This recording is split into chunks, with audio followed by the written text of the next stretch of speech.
Gunung api dan sistem vulkanik. Gunung api merupakan bagian dari sistem geologi yang berkaitan dengan pergerakan magma di dalam bumi menuju ke permukaan. Aktivitas vulkanik terjadi karena panas di dalam mantel bumi menghasilkan magma yang lebih ringan dari batuan sekitarnya. Magma tersebut kemudian naik melalui rekahan atau melalui saluran vulkanik. Nah, ketika tekanan gas di dalam magma meningkat, maka sistem vulkanik dapat mengalami yang disebut eruption atau erupsi.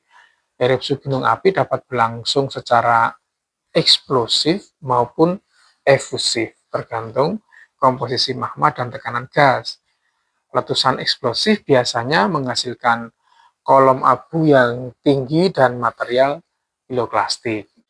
Sementara itu, kalau efusif cenderung menghasilkan aliran lava yang bergerak perlahan, langsung menuruni lereng. Dalam kajian vulkanologi, bahaya gunung api tidak hanya berasal dari letusan utamanya, tapi juga dari aliran piroklastik yang sangat panas yang bergerak cepat. Selain itu juga dari hujan abu vulkanik yang dapat menyebar hingga ratusan kilometer. Material abu dapat mengganggu kesehatan, merusak tanaman, mengganggu transportasi udara, dan lain sebagainya. Ancaman lain misalnya lahar. Lahar adalah campuran material vulkanik dengan air yang mengalir mengikuti sungai.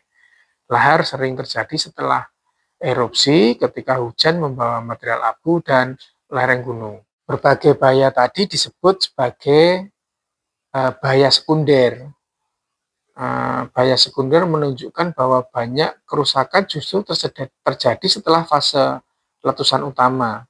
Oleh karena itu, pemahaman sistem vulkanik harus melihat keseluruhan proses, bukan hanya momen erupsinya saja. Dan Indonesia merupakan salah satu wilayah dengan aktivitas vulkanik tertinggi di dunia. Hal ini karena kita berada di pertemuan lempeng tektonik besar tadi. Akibatnya banyak gunung api yang aktif yang perlu terus dipantau oleh lembaga kebencanaan dan lembaga geologi. Pemahaman tentang sistem vulkanik ini sangat penting untuk mitigasi risiko, untuk pengelolaan lingkungan, untuk perencanaan wilayah, terutama di sekitar wilayah gunung api aktif.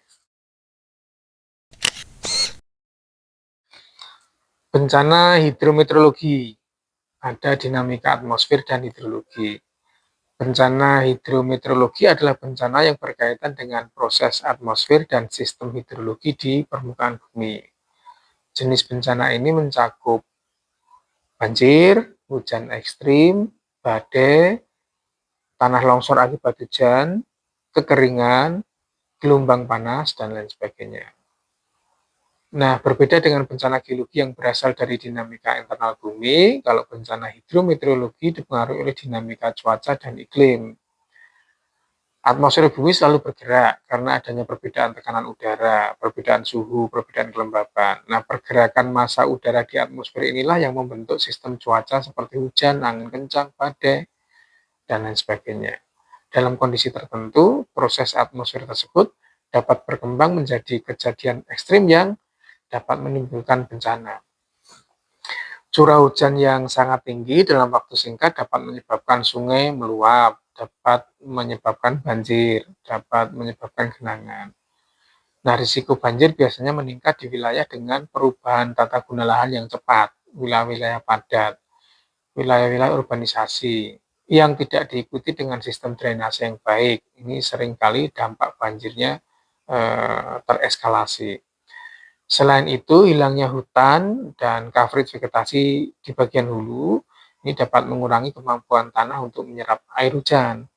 Akibatnya, air cepat menjadi surface runoff, tertransport mengalir ke sungai, dan meningkatkan potensi banjir di wilayah pesisir. Dalam perspektif hidrologi, hubungan antara hujan, aliran permukaan, infiltrasi, dan kapasitas sungai itu menjadi faktor penting dalam analisis bencana. Dalam beberapa dekade terakhir, memang kita lihat frekuensi kejadian hidrometeorologi ekstrim ini meningkat di banyak tempat. Misalnya laporan IPCC itu menunjukkan perubahan iklim berkontribusi pada peningkatan intensitas hujan ekstrim di beberapa kawasan. Nah, Kenaikan suhu global itu meningkatkan kapasitas atmosfer menampung uap air sehingga potensi hujan lebat menjadi lebih besar. Di wilayah tropis seperti kita di Indonesia, fenomena ini sering berinteraksi dengan variabilitas iklim seperti monsun dan El Nino. Oleh karena itu, bencana hidrometeorologi sering terjadi secara berulang setiap tahun dengan tingkat intensitas yang berbeda. Nah, pengelolaan resiko bencana hidrometeorologi memerlukan pemantauan cuaca, sistem peringatan dini, dan pengolahan das yang baik. Bencana ekologis. Bencana ekologis adalah bencana yang berkaitan dengan kerusakan atau gangguan serius pada ekosistem. Ekosistem kan pada dasarnya merupakan hubungan antara makhluk hidup, tanah, air, udara, dan energi dalam suatu ruang tertentu, dalam suatu lingkungan. Nah, ketika keseimbangan sistem tersebut terganggu, maka dampaknya dapat berkembang menjadi bencana. Contoh yang paling sering adalah di wilayah tropis, adanya kebakaran hutan dan lahan. Kebakaran ini sering muncul pada musim kering ketika vegetasi dan tanah menjadi sangat mudah terbakar. Di kawasan gambut misalnya, api bahkan dapat menyala di bawah permukaan tanah dan sulit dideteksi serta dipadamkan. Nah, kebakaran gambut ini akan menghasilkan asap dalam jumlah besar yang dapat menyebar lintas wilayah, bahkan juga lintas negara. Dampaknya tidak hanya kerusakan lingkungan, tetapi juga gangguan kesehatan dan juga gangguan aktivitas perekonomian.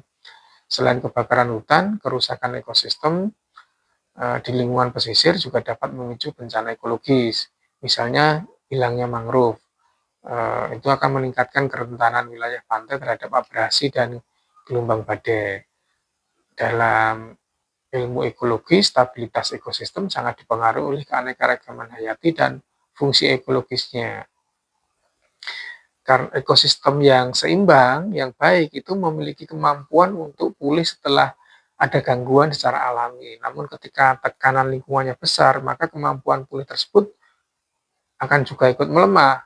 Dan aktivitas manusia, misalnya seperti pembukaan hutan, drainase gambut, dan eksploitasi sumber daya sering mempercepat kerusakan ekosistem ini. Oleh karena itu, banyak bencana ekologi sebenarnya merupakan kombinasi antara faktor alam dan faktor manusia. Dalam konteks perubahan iklim, tekanan terhadap ekosistem juga semakin meningkat. Suhu yang lebih tinggi dan perubahan pola hujan itu dapat memperbesar risiko kebakaran hutan dan degradasi lahan. Karena itu, pengelolaan lingkungan menempatkan ekosistem sebagai bagian penting dari mitigasi bencana. Proses-proses seperti restorasi hutan, perlindungan gambut, dan rehabilitasi mangrove merupakan contoh pendekatan yang banyak diterapkan. Dengan menjaga kesehatan ekosistem tadi, maka risiko bencana ekologi dapat dikurangi sekaligus meningkatkan ketahanan lingkungan.